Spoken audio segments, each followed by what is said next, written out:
Hey, how's it going, guys? My name is Bob, and I made a short little funny EP5 video the other day to be the acclaimed first one to put an EP5 review out. So to give the EP5 and Arken some kudos and maybe recognition they deserve, I thought I'd make something with a little bit more content.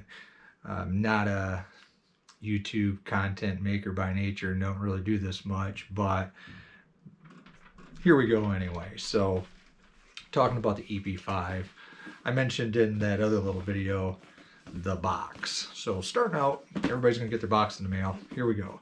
So the EP5, it has a box that's smaller than EP4, but it's shaped just like your Sh4 Gen2. It's a small box, but what has changed when we open this box up is what's inside in regards to the foam.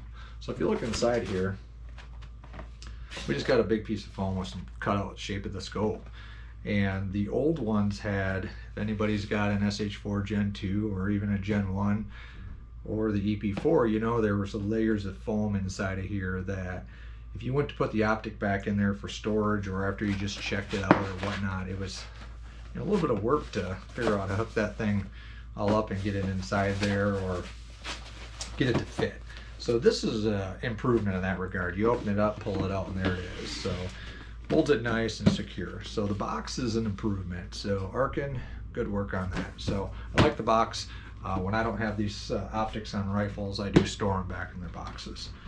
So I've got a EP5 sitting here and an Sh4 Gen2 on this rifle. I don't have an EP4 right now. I actually don't even own one, so I don't have one for comparison, but I do have this, and this is what a lot of people were wondering. And I mounted these up to the specs that Arken suggests you use, and I use a fat wrench, inch-pound wrench, and 18 pounds up top and 30 inch-pounds mounting them to the rails. So let me move these around a little bit here. This is my messy basement gun shop review here. Again, this is the EP4 Gen2 right here, and this one is the EP5. So here we are. So this EP5 is on a heavy rifle. Some people have asked what this is, and this is a Badger Ordnance M2013. It's chambered in a 6.5 Creedmoor, sitting in a Manor stock Bartlett barrel, and this thing was built by Moon Roberts over at Crescent Customs. So great rifle. I like all the components. So but back to the scope. So comparing this optic to this optic, I don't know what you can see here, but if you could, you know, the profile of these two things, it really is the same. The bell obviously is bigger on this, with it being a 56 millimeter compared to our 50 on the Sh4 Gen 2. The turrets, we were talking about these, I was kind of being a little funny about it, but you know, the turrets, they do sound the same. You know, the audio quality of this video might not pick it up, but some other people have referenced that your horizontal turret and your windage have a little bit different tone to them, and it's the case with all of my Arken optics. I've got about a dozen of these things on different rigs, and they all sound a little bit different between the two turrets on them.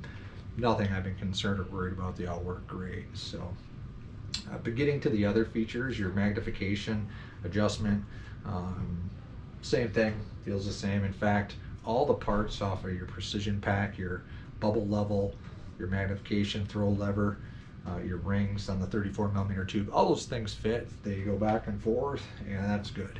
So if you're looking to replace your Sh4 Gen 2 with an EP5, swap it over as long as you got enough room. So people are wondering about that. What ring scope or what height scope rings do I need? Well, this EP5 is mounted with Badger rings, and they are low rings. Slide this over here. This EP4 is mounted with Arken rings, and they're low rings, but you can see, looking at this, if I were to increase this bell diameter, I'd still be able to run these low rings on this optic with this 30 MLA rail and profile barrel. So you need to look at your application. People are asking that question all the time.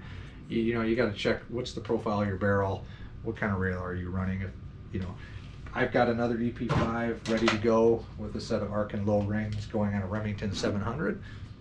I think it's going to fit okay because of the profile I have. But the glaring question that everybody's wondering on these things is the glass. What's the difference, and can you tell? My eye, what I'm picking up on is the brightness from this one. I can't tell you apples to apples if that brightness is because this glass is better than this glass because this is a bigger lens. You know, if we had an Sh4 Gen2 with the 56mm lens on it that I could compare next to each other, we might be able to tell, but it's not really an apple. It's more apples to oranges comparison between the two. I can say this one does gather more light and seems clarity a little bit better. It's probably the glass quality is better and the bigger lens. It's just a combination of those two things working together. You know, these scopes run, you know, for the higher magnification Sh4 Gen2 compared to the EP5. The EP5 is about $100 more. Is it worth $100 to you or to me?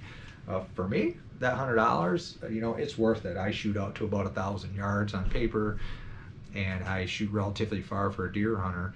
I'm not going to use this thing for deer hunting. It's way too heavy. But could I shoot that far with it?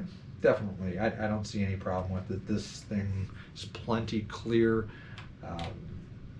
Can see through it just great. I had this gun at the range twice now, or this optic on this rifle. And I'm in Michigan. It's in the 20s when I'm at the range, so I'm not dealing with mirage and some of the heat issues or anything like that. I was poking out past the targets with my eyes, you know, probably past 1,200 yards, and this thing was still clear. I could crank it all the way up to 25. It was still very clear.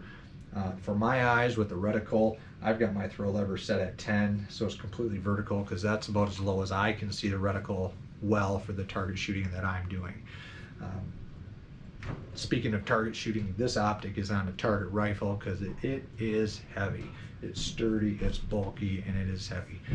These Sh4 Gen2s, they're heavy too, but they're kind of on that borderline. I think that a lot of us feel they can put them on a hunting rifle and be all right. I wouldn't put this one on. It's just a heavy optic right now. But so, you know, again, just back to comparing these lenses on them. This is clear. It's clear for me at all the magnifications. You know, works great for $100 more. For me, it's worth it. You know, would I rush out and replace an Sh4 Gen2 with an EP5? Would I? No. You know, if I'm looking to put an optic on a target gun, would I buy this over this? You know, for $100 more, I think in most cases I probably would actually do it. These are great value. You know, both of these are great value, and I think the function, all the performance on these things are great. So for $500 or so that these things cost, you know, I think they're a great buy. I see no faults in it. Everything performs on this just as well as these that have been out for a while. So, you know, as I was joking about, if you watch one of the 36 videos that are out there reviewing the Sh4 Gen2, I think you could take most of that content and put it right onto these EP5s as far as what you're trying to